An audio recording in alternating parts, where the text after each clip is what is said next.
విజయ్కి 11 మంది ఎమ్మెల్యేలు కావాలి కదా.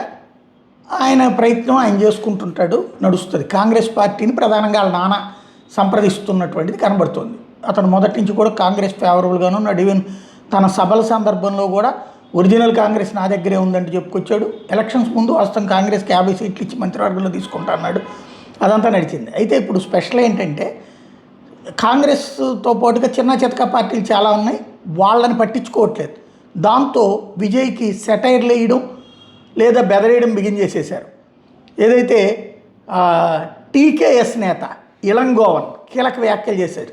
టీవీకే ప్రభుత్వాన్ని ఏర్పడింది ఒక్క కాంగ్రెస్ పార్టీ మద్దతు సరిపోదు, ఆ పార్టీకి కేవలం 5 ఎమ్మెల్యేలు ఉన్నారు, అందువల్ల ఆ పార్టీ మద్దతుతో సర్కారు ఏర్పాటు సాధ్యం కాదు అని చెప్తూ మిగతా వాళ్ళని కూడా కలుపుకోవాలన్నటువంటి పాయింట్ చెప్పుకొస్తున్నారనమాట. అన్నాడీఎంకేకి బీజేపీ ఎలాంటి సూచనలు చేసిందో నాకు తెలియదు. ఒకవేళ అన్నాడీఎంకే కనుక టీవీకేకి మద్దతు ఇవ్వకపోతే, ఏ పార్టీకి సరైన మద్దతు రాకపోవడంతో హంగొస్తే మళ్ళీ కొత్తగా ఎన్ఆర్కి వెళ్లాల్సిన పరిస్థితి వస్తుందంటూ బెదరేస్తున్నాడు విజయ్. ఎన్నికల్లో మా పార్టీ డిఎంకే ఓటమి మీద కూడా డిఎంకే నాయకుడు అనమాట ఆందోళన వ్యక్తం చేసుకొచ్చాడు. ఏదో పొరపాటు జరిగింది, అదేంటో తాము పరిశీలిస్తున్నామన్నారు. ఒక్క అధికారంలోకి రావడం మాత్రమే డిఎంకే ఎజెండా కాదని, కొన్ని దశాబ్దాలుగా తమ పార్టీ అధికారంలో ఉందని చెప్తున్నాడు. అంటే డిఎంకే మద్దతు తీసుకోమంటాడు ఏంటో మరి ఎలాగో అర్థం కావట్లేదు.